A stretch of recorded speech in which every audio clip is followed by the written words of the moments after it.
Hello students, welcome to my YouTube classes. आज हम पढ़ेंगे इंजीनियरिंग मैथमेटिक्स सेकंड में यूनिट 5 में टॉपिक है कोची इंटीग्रल थ्योरम। ठीक है, कोची इंटीग्रल थ्योरम का स्टेटमेंट आपकी स्क्रीन पर है। If a function f Z is analytic function, अगर कोई फंक्शन एनालिटिक फंक्शन है एंड एफ डैश जेड यानी उसका डेरिवेटिव कॉन्टिन्यूअस है at each point within and on a simple closed curve C. कोई सिंपल क्लोज्ड कर्व सी दिया हुआ है, उसके अंदर फंक्शन डिफरेंशियबल भी है। एनालिटिक मतलब हर एक पॉइंट पे उसके डिफरेंशियबल है, और उस पर ही डिफरेंशियबल नहीं है, उसके अंदर भी जितने भी पॉइंट हैं अगर उन पे भी डिफरेंशियबल है, तब उस फंक्शन का इंटीग्रेशन अलोंग द कर्व सी कितना होता है, 0। ठीक है, ये होता है कोची इंटीग्रल थ्योरम का स्टेटमेंट। तो अभी मैं बता देता हूँ कि किस तरह से किसी फंक्शन को एनालिटिक कब बोलते हैं और हम किस तरह से चेक करते हैं कि कोई फंक्शन एनालिटिक है या नहीं है। ठीक है, फॉर एग्जाम्पल मान लेता हूँ कि हमारे पास एग्जाम्पल है ये F Z equal to 1/z।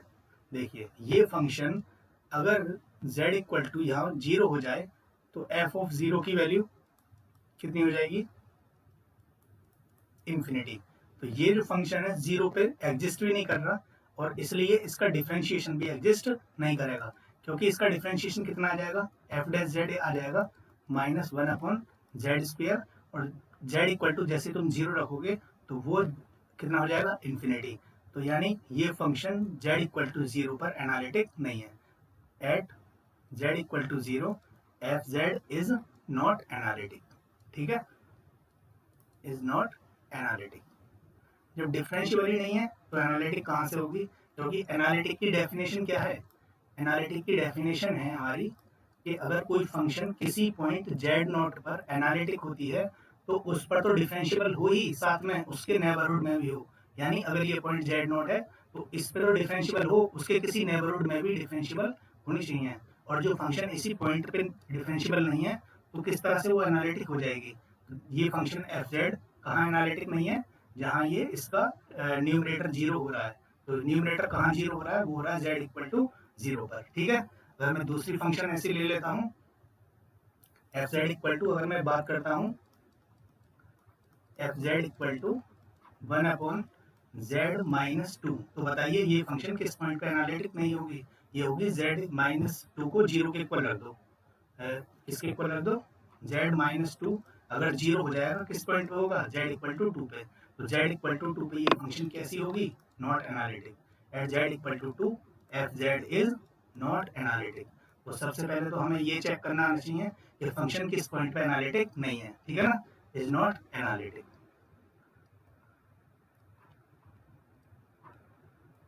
Is not analytic. अगर मैं बात करता हूँ दूसरी फंक्शन की, मान लेते हैं एफ जेड इक्वल टू ये आ गया 1/z² प्लस 5z+6। तो इसको मैं फैक्टराइज कर दूंगा, ये हो जाएगा z+2 एंड z+3। तो ये फंक्शन किस पॉइंट पे एनालिटिक नहीं होगी। अब देखते हैं नीचे वाला जो हिस्सा है इसका न्यूमरेटर, वो किस किस पॉइंट पे 0 होगा, तो उसको 0 पे इक्वल रख दो, यानी z+2 into z+3 equal to 0। तो यहाँ से z की दो वैल्यू आ गई, एक होगी -2, एक होगी -3। तो ये दो पॉइंट हो गए, z इक्वल टू -2 और z इक्वल टू -3। इन दोनों पॉइंट पे ये फंक्शन नॉट एनालिटिक है। कैसी है, नॉट एनालिटिक। तो पहली बात तो ये समझने की है कि हमें पता होना चाहिए कि फंक्शन किस पॉइंट पे एनालिटिक होगी। अच्छा, -2 और -3 को छोड़ के हर एक पॉइंट पर ये फंक्शन एनालिटिक होगी। कुछ भी पॉइंट रख लो, +3 रख लो, +5 रख लो, हर एक पॉइंट पे इसका डिफरेंशियबल एग्जिस्ट हो जाएगा। डिफरेंशियबल आप आराम से कर सकते हैं इस फंक्शन को कोशेंट रूल से। ठीक है ना, और z इक्वल टू अगर 0 भी रख देंगे तो भी उस पॉइंट पे एनालिटिक होगी, क्योंकि उसकी वैल्यू एग्जिस्ट कर जाएगी, सिवाय ये दो पॉइंट छोड़ने के बाद। तो अगर हम इसको डायरेक्टली वे में देखें तो जहां भी इसका न्यूमरेटर 0 हो रहा है ना, वो पॉइंट कैसा कहलाएगा, पॉइंट ऑफ नॉन एनालिटिक। ठीक है ना, तो हमें किस तरह से चेक करना है, बहुत इजी लैंग्वेज में इस तरह से हम चेक कर सकते हैं। दूसरी बात जो नोट करने वाली बात है यहाँ पर, हमें ये पता होना चाहिए कि z -a equal to r अगर कोई रीजन दिया हुआ है तो इसका मतलब होता है कि ये क्या है, ये है तुम्हारा सर्किल। क्या है, सर्किल है, जिसका सेंटर है तुम्हारा कितना, सेंटर है a और रेडियस है आर, रेडियस है आर। फॉर एग्जाम्पल अगर मैं लिखता हूँ कि mod Z minus 2 equal to 3, इसका मतलब इसका सेंटर कहाँ पर है, इसका सेंटर है 2,0 पर, और रेडियस कितनी है, रेडियस है इसकी 3। ठीक है। इसके बाद अगर मैं ऐसा लिखता हूँ कि मॉड जेड इक्वल टू 5, तो मॉड जेड इक्वल टू 5 को ऐसे लिख सकते हैं जेड माइनस 0 इक्वल टू 5। इसका मतलब सेंटर कहाँ पर है, इसका सेंटर है इसका ओरिजिन पर, और रेडियस कितनी है इसकी 5। ठीक है। ऐसे ही अगर किसी क्वेश्चन में मान लो इस तरह से आ जाए कि z minus I equal to 5, तो इसका सेंटर कितना है, सेंटर है इसका आई को लिख सकते हैं हम 0 प्लस आई, यानी 0,1। ठीक है। अभी मैंने लेक्चर फर्स्ट में बताया हुआ है कि किसी तरह से किसी कॉम्प्लेक्स नंबर को एक्स वाई प्लेन में कैसे रिप्रेजेंट कर सकते हैं, और रेडियस कितनी है इसकी, रेडियस है इसकी 5। ठीक है। अगर मैं बता दूं इसको, अगर इस तरह से हो z minus 1 plus 2i equal to 3, तो इसका सेंटर कितना है, सेंटर है इसका 1 प्लस 2i, यानी 1,2, और रेडियस कितनी है, रेडियस है इसकी 3। फॉर एग्जाम्पल अगर मैं लिखता हूँ इस तरह से कि z प्लस 3 माइनस 4i, अब बताइए इसका सेंटर कितना है और रेडियस कितनी है। ठीक है ना। तो इसको ऐसे लिख दो z माइनस का 3 प्लस 4i। ठीक है। और कंपेयर करो इससे, तो सेंटर कितना आ जाएगा, सेंटर आ जाएगा तुम्हारा -3 प्लस 4i, यहाँ से पॉइंट बनेगा तुम्हारा -3,4, और रेडियस कितनी आ जाएगी, रेडियस हो जाएगी तुम्हारी 2। ठीक है। अब देखिए ये तो होगी तुम्हारी दो चीजें कि किस पॉइंट पे एनालिटिक नहीं होती है, कोई फंक्शन कैसे चेक करते हैं, और ये रीजन किस तरह से। अब एक बात बताओ जरा, छोटी सी बात, कि अगर मैं कहीं पे लिखता हूँ कि F Z equal to 1/z minus 1, तो ये फंक्शन किस पॉइंट पे एनालिटिक नहीं है, ये फंक्शन z इक्वल टू 1 पे एनालिटिक नहीं है, इज नॉट एनालिटिक। किस पॉइंट पे नहीं है, z इक्वल टू 1 पे, एट z इक्वल टू 1 पे फंक्शन एनालिटिक नहीं है। अब देखिए अगर मैं रीजन ले लेता हूँ, कौन सा, एक ऐसा सर्किल जिसके अंदर 1 है ही नहीं, 1 कहाँ पर लाई करेगा, यहाँ पर, और अगर मैंने सर्किल ले लिया ये वाला सर्किल ले लिया ये, ठीक है ना, ये सर्किल मान लेते हैं कुछ भी इसका सेंटर है, कुछ भी इसकी रेडियस है, और 1 इससे दूर है, तो ये बताओ कि ये जो फंक्शन है एफ जेड इस सर्किल के अंदर और इसके ऊपर एनालिटिक है या नहीं है, बिल्कुल एनालिटिक है, क्योंकि जिस पॉइंट पर ये एनालिटिक है, एनालिटिक नहीं है, वो पॉइंट है 1, और 1 इस सर्किल के बहुत बाहर रखा हुआ है, तो इसलिए इस सर्किल के अंदर और इस सर्किल की बाउंड्री पर तो इस फंक्शन को कोई प्रॉब्लम है ही नहीं, तो इसलिए ये फंक्शन कैसी हो जाएगी, एनालिटिक। कहाँ पर, इस सर्किल में, सी में। तो इस कोची इंटीग्रल के अकॉर्डिंग ये फंक्शन कैसी है, इसके अंदर एनालिटिक। इसका मतलब अगर ये फंक्शन एनालिटिक है इस कर्व के अलोंग, तो इसका इंटीग्रेशन कितना होगा, 0। बस इतनी सी बात है जो कोची इंटीग्रल थ्योरम में हमें पढ़ना है। ठीक है ना। तो सबसे पहले हमें ये जानना जरूरी है कि कोई फंक्शन कहाँ एनालिटिक नहीं होती है, और दूसरी बात हमें इस टाइप के इक्वेशंस को समझना आना चाहिए कि ये इक्वेशन किसकी होती है, ये इक्वेशन होती है सर्किल की जिसका सेंटर होता है ए और रेडियस होती है आर। अब मैं इस पे बेस्ड क्वेश्चन करवाता हूँ एक बार फिर से, तुम कोची इंटीग्रल थ्योरम को पढ़ सकते हो कि if a function f Z is analytic function, अगर कोई फंक्शन एनालिटिक है और उसका डेरिवेटिव कंटिन्यूअस है, कहाँ पर, किसी सिंपल क्लोज्ड कर्व सी के अंदर और उसकी बाउंड्री पर, तो उसका इंटीग्रेशन सी के अलोंग कितना होता है, 0। ठीक है। चलिए क्वेश्चन है तुम्हारा ये है, इंटीग्रेशन करना है e की power minus Z upon Z plus 1 D Z. तो यहाँ पर एफ जेड क्या है, एफ जेड है हमारा e की power minus Z upon Z plus 1। अब बताइए ये फंक्शन किस पॉइंट पे एनालिटिक नहीं है, तो नीचे वाला पार्ट कहाँ 0 हो रहा है, तो ये फंक्शन एनालिटिक नहीं है, since this function is not analytic at z plus one equal to zero. तो z plus one equal to zero यानी z equal to minus one. z equal to minus one पे ये analytic नहीं है, लेकिन हम इसको किसके अलाउंग इंटीग्रेट करेंगे, mod z equal to one by two. अब ये देखिए mod z equal to one by two है क्या, तो mod z equal to one by to अभी मैंने बताया था कि मॉड z इक्वल टू ये है वन बाई टू। तो इसको तुम ऐसे लिख सकते हो z minus zero equal to one by two, यानी इसका सेंटर कितना हो गया, सेंटर हो गया तुम्हारा इसका ओरिजिन यानी जीरो जीरो, और रेडियस कितनी हो गई, रेडियस हो गई इसकी वन। अब ये बताइए कि कोई सर्किल जिसका सेंटर, सॉरी रेडियस हो गई वन बाई टू, तो कोई सर्किल ये बना दिया हमने जिसका सेंटर है हमारा ये जीरो जीरो और रेडियस है तुम्हारी वन बाई टू, तो ये वाला पॉइंट कौन सा होगा, ये वाला पॉइंट होगा minus one by two comma zero, और ये वाला पॉइंट होगा one by two comma zero. अब ये बताइए ये किस पॉइंट पे एनालिटिक नहीं थी फंक्शन, ये z equal to minus one पे नहीं थी, तो माइनस वन पॉइंट क्या इस सर्किल के अंदर लाई करेगा, माइनस वन पॉइंट कहीं यहाँ पर होगा, z equal to minus one. इसका मतलब ये जो फंक्शन है इसको प्रॉब्लम कहाँ पर है, इसको प्रॉब्लम है माइनस वन पे, लेकिन माइनस वन तो सर्किल के अंदर है ही नहीं। इसका मतलब ये फंक्शन कैसी है, एनालिटिक है इस सर्किल के अंदर भी और इसकी बाउंड्री पर भी। तो since this function is analytic, कहां पर एनालिटिक है, विद इन एंड ऑन सी। भाई जिस पॉइंट पे एनालिटिक नहीं है वो तो इसके अंदर लाई कर ही नहीं रहा, तो इसका मतलब इसके अंदर तो एनालिटिक होगी ना, और जब इसके अंदर ये एनालिटिक होगी तो by Cauchy integral theorem, by Cauchy integral theorem, by Cauchy integral theorem इसका पूरे का इंटीग्रेशन e की power minus Z upon Z plus one D Z कितना हो जाएगा, जीरो। कहां पर,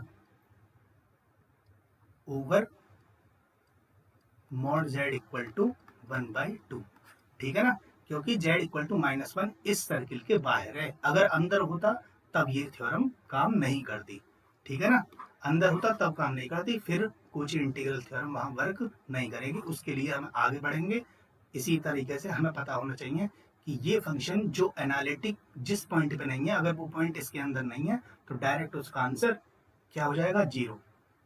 उसके बाद नेक्स्ट क्वेश्चन देखिए, नेक्स्ट क्वेश्चन है तुम्हारा Z square five upon Z minus three को इंटीग्रेट करना है, तो यहाँ पर एफ जेड इक्वल टू कितना है, एफ जेड इक्वल टू है Z square plus five over Z minus three.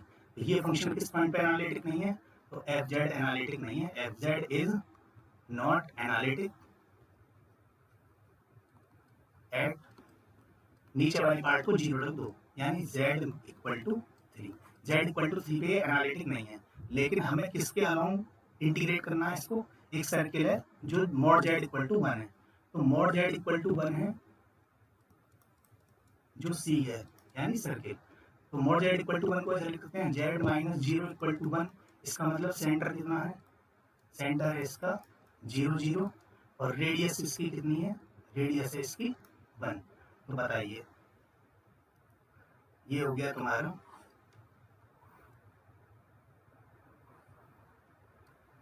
Zero zero, centre हो गया, रेडियस हो गई इसकी वन, तो ये हो जाएगा वन कॉमा जीरो, ये हो जाएगा माइनस वन कॉमा जीरो। अब ये फंक्शन किस पॉइंट पे एनालिटिक नहीं है, जेड इक्वल टू थ्री पर, तो बताइए Z equal to three circle के अंदर कहीं लाई करेगा, अरे भाई जब यही पॉइंट वन कॉमा जीरो है तो टू आगे आएगा, थ्री आगे आएगा, यहाँ पर होगा कोई जेड इक्वल टू थ्री, तो ये तो इस सर्किल के बहुत बाहर है, तो फंक्शन तो इसके अंदर तो एनालिटिक होगी ना, क्योंकि जिस पॉइंट पे नहीं है वो तो है नहीं इसके अंदर।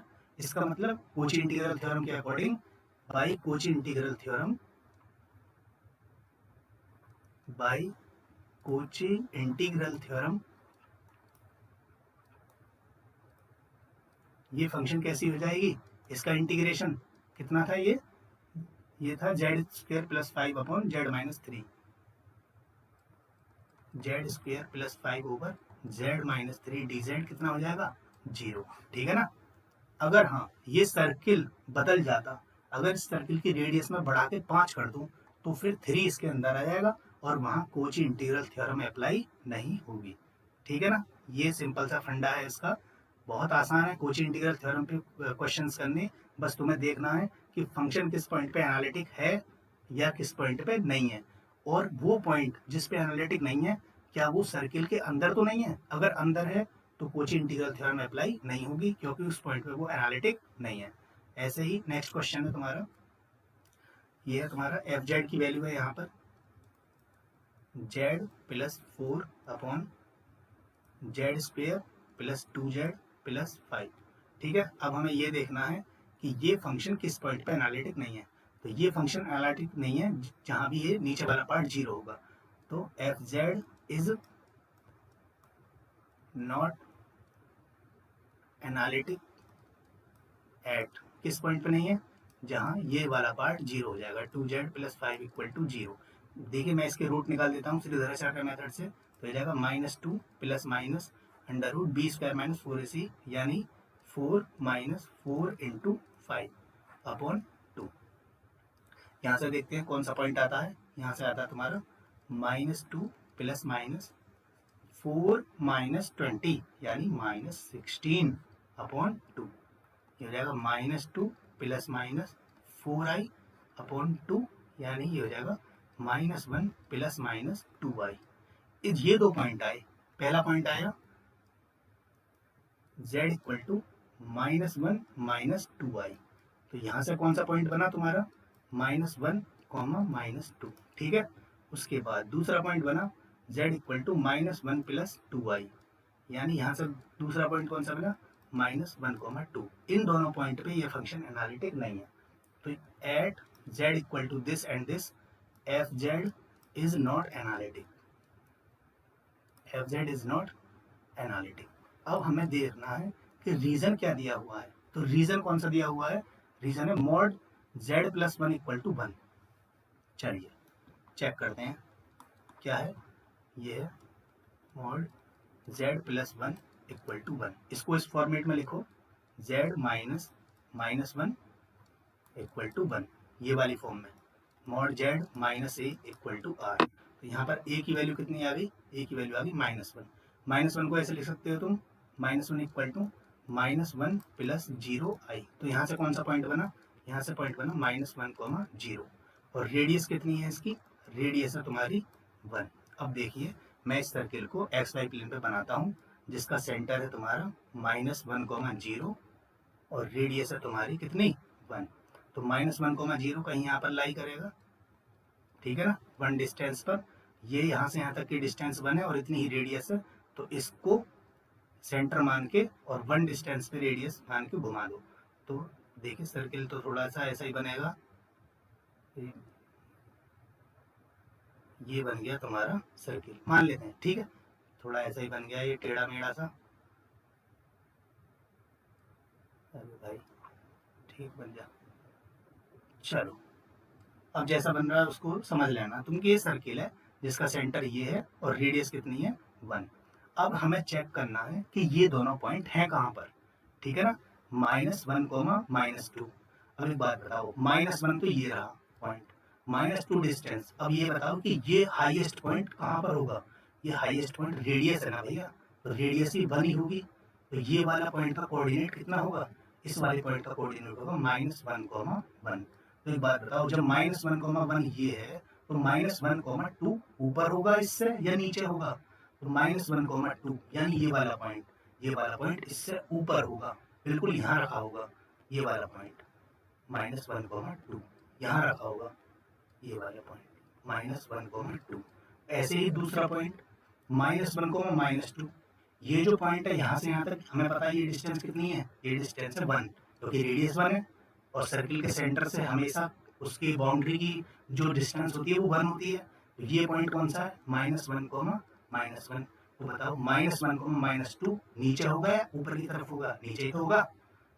तो ये डिस्टेंस होगी यहाँ से -2 डिस्टेंस, तो -1, -2। तो ये दोनों पॉइंट सर्किल के अंदर लाई नहीं कर रहे, इसका मतलब हमारी जो फंक्शन है वो इस सर्किल के अंदर तो एनालिटिक है ही। और जब इस सर्किल के अंदर एनालिटिक है तो बाय कोची इंटीग्रल थ्योरम के अकॉर्डिंग इसका आंसर कितना आना चाहिए, 0। Bye Cauchy integral theorem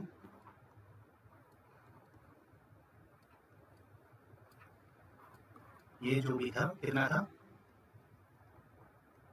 z plus 4 over z square plus 2 z plus 5,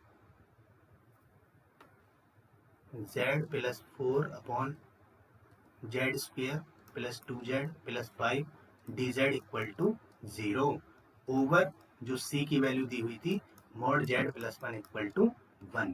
ठीक है ना, तो ये होगी तुम्हारी Cauchy integral theorem. Next question देखिए, सिंपल, ये जो फंक्शन है किस पॉइंट पे एनालिटिक नहीं होगी, z इक्वल टू 2 पर। नीचे वाला पार्ट कहाँ जीरो हो रहा है, z इक्वल टू 2 पर।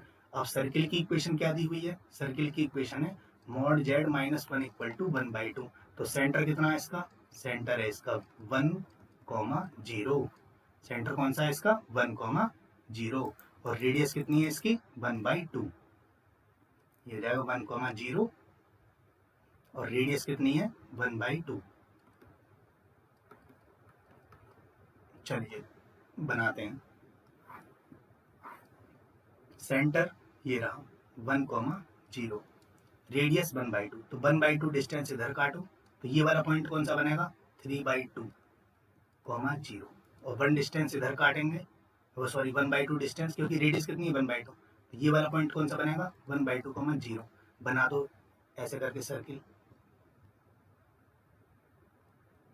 सर्किल मेरे ऐसे ही बनेंगे। अब यहाँ पेन इतना,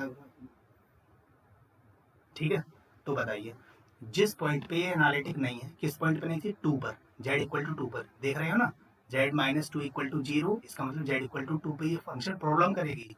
तो z इक्वल टू 2 क्या इस सर्किल के अंदर है, अरे भाई ये 3/2 तक जा रहा है मैक्सिमम, 2 तो आगे है ना, z इक्वल टू 2, इसका मतलब ये पॉइंट बाहर है। तो इस सर्किल के अंदर तो एनालिटिक है ना, क्योंकि z इक्वल टू 2 पे नहीं थी और वो इस सर्किल के अंदर नहीं है, इसका मतलब इस सर्किल के अंदर एनालिटिक है। और बाई कोची इंटीग्रल थ्योरम इसकी पूरी वैल्यू कितनी आ जाएगी 0, तो इसका भी आंसर कितना आएगा 0। ठीक है, ये होगी कोची इंटीग्रल थ्योरम। अब थोड़ा सा ये समझने का ये है, एक एक्सटेंशन है कोची इंटीग्रल थ्योरम का जो आगे यूज होगा, बहुत ज़्यादा यूज होगा ये, तो इसको भी एक बार आप पढ़ लो कि अगर हम किसी मल्टीपल कनेक्टेड रीजन की बात करें, मल्टीपल कनेक्टेड ऐसा रीजन होता है कि जिसको अगर हम श्रंक करें, यानी एक साथ इसको इस तरीके से, जैसे ये रीजन है, इसको मैं एक पॉइंट की फॉर्म में ला सकता हूँ इसको श्रंक करके, लेकिन इसको नहीं ला सकता क्योंकि इसके अंदर और भी रीजन है। ठीक है ना, तो ऐसे रीजन्स को क्या बोलते हैं मल्टीपल कनेक्टेड रीजन। तो एफ जेड को अगर मैं इस रीजन सी के अबाउट इंटीग्रेट करूँ तो वो इक्वल होगा, या तुम फंक्शन एफ जेड को इन चारों के अबाउट इंटीग्रेट करके सम कर दो। ठीक है ना, और भी होते इसके रीजन अंदर, तो वो भी सम इसी के अंदर आ जाते।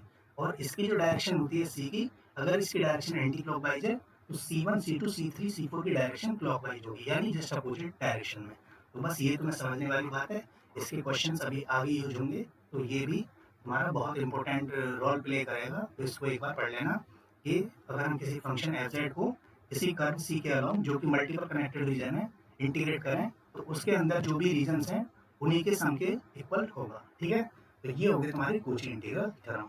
ठीक है, नेक्स्ट वीडियो हम तुम्हारे कोची इंटीग्रल फार्मूला पे बनाऊंगा मैं जल्दी ही, अभी कोशिश करूंगा। ठीक है, thank you so much for watching this video and please share all these videos with all of your student, जो भी आपके दोस्त हैं सबके साथ शेयर करो। ठीक है, थैंक यू सो मच।